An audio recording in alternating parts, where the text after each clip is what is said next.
है, ये अंतरकामना है, ये मनोकामना है कि जिस तरह से मेवाड़ की धरती और हम सब के, महाराणा प्रताप सिर्फ राजस्थान के नहीं थे, सिर्फ चित्तौड़ के नहीं, सिर्फ मेवाड़ के नहीं थे, भारत के कोने कोने में उनके चरित्र के विषय में, उनका नाम स्मरण करके, उनके विषय में चिंतन करके हम सभी लोगों का सीना चौड़ा होता है। महाराणा के विषय में अभी आज बांसवाड़ा में बोलने का सौभाग्य प्राप्त हुआ तो सबसे भावुक रचना हमारे यहाँ के कवि आदरणीय श्री श्याम नारायण पांडे जी, हल्दी घाटी उन्होंने लिखी, जौहर लिखा और अंत समय तक वो जब भी पाठ करते थे तो इतना भावुक हो जाते थे कि वो रोने लगते थे। एक समय ऐसा आया था कि महाराणा की बेटी भूख से बिलबिला करके रोने लगी। हम लोग घासों की रोटी का प्रकरण सुदूर होकर के भी सुनते रहते हैं। देखिए, भाषण में क्रांति पैदा करना वो एक अलग बात है, लेकिन उसको जीना वो एक बहुत कठिन रास्ता है। महाराणा का भी हृदय हिल गया था। उस समय की पंक्तियों में श्याम नारायण जी लिखते हैं कि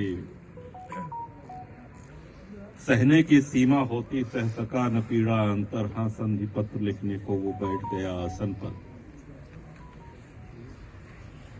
उस सन्नाटे में बच्चों ने माँ माँ कह कह कर रोया, लघु शिशु विलाप सुन सुन कर धीरज ने धीरज खोया। कह सावधान रानी ने राणा का थाम लिया कर, बोली अधीर पति से वह कागज मसीपत्र छिपाकर कि अगर यही करना था, समर्पण ही करना था, समझौता ही करना था,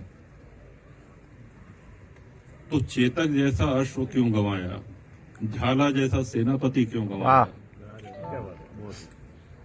और देखो आसमान की तरफ सब तुमको धिक्कार रहे हैं, असी मांग रही कन्या भी तू आंसू ढार रहा है।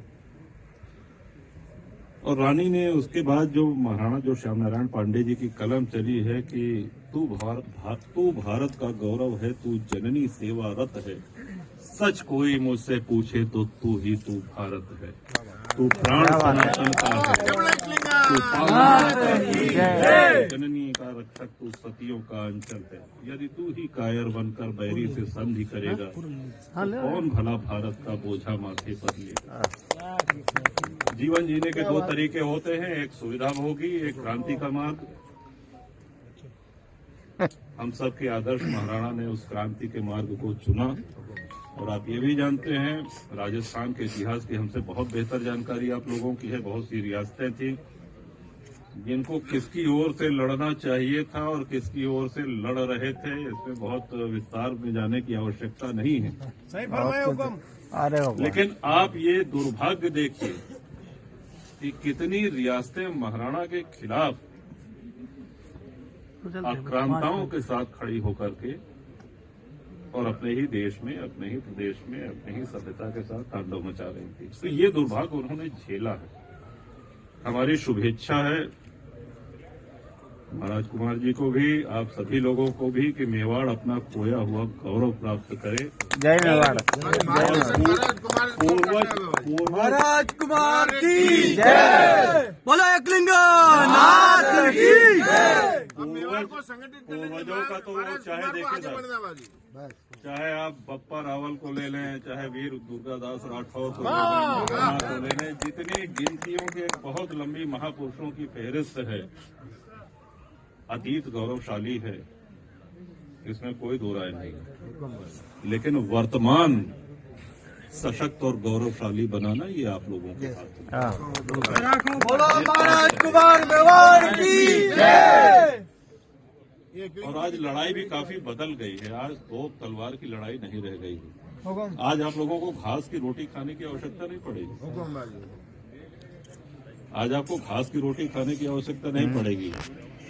आज रणनीति में हर वर्ग को, क्योंकि महापुरुष की और संतों की, क्रांतिकारियों की कोई एक जाति, कोई बिरादरी नहीं होती, सबको साथ लेकर के चलें।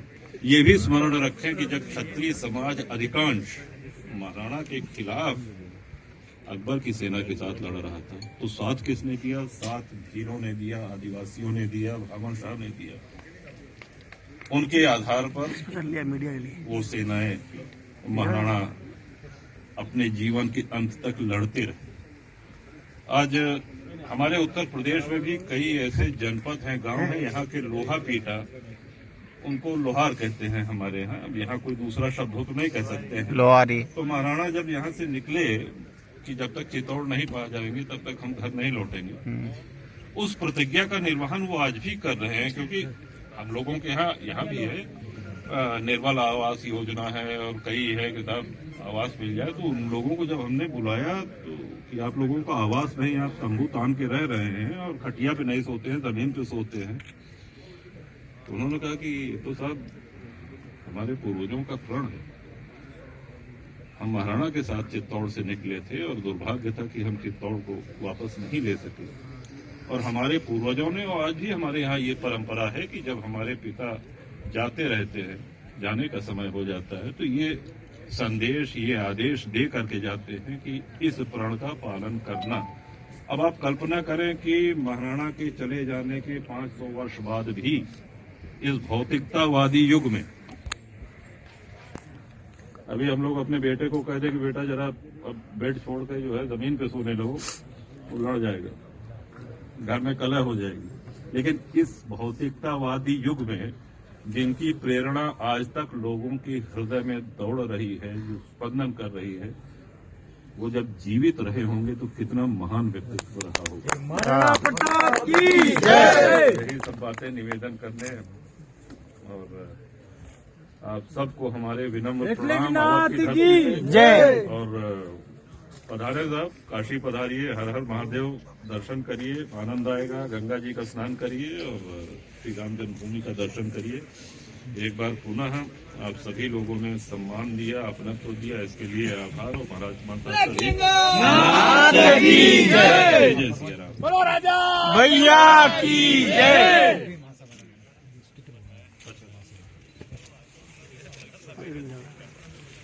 थोड़ा सा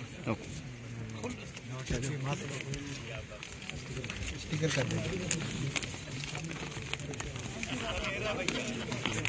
एक मिनट पीछे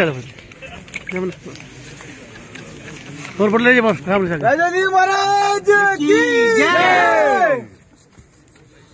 बोलो नाथ की।